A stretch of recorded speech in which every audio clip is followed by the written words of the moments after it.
اعوذ باللہ من الشیطان الرجیم بسم اللہ الرحمن الرحیم رب اشرح لی صدری ویسر لی امری واحلل عقدۃ من لسانی یفقہوا قولی۔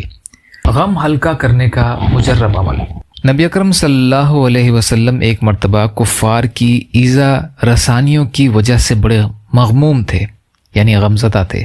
اللہ رب العزت نے کتنے پیارے انداز میں فرمایا، واصبر وما صبرك إلا بالله ولا تحزن عليهم ولا تك في ضيق مما يمكرون إن الله مع الذين اتقوا والذین هم محسنون۔ سورہ نحل آیت 127 اور 28۔ کبھی آپ بہت پریشان ہوں تو اس آیت کو ذرا چند بار پڑھ کر دیکھا کیجیے۔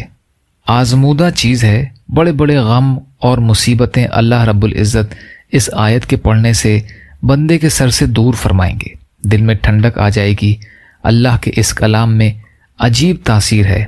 پریشان بندے کو خوش کرنے کے لیے یہ آیت اکسیر ہے۔ اس پر آپ خود بھی عمل کر لیجئے گا۔ کبھی بھی کوئی پریشانی آئے آپ اس آیت کو پڑھیے، دیکھیے پھر اللہ تعالیٰ دل کی حالت کو کیسے بدلتے ہیں انشاءاللہ۔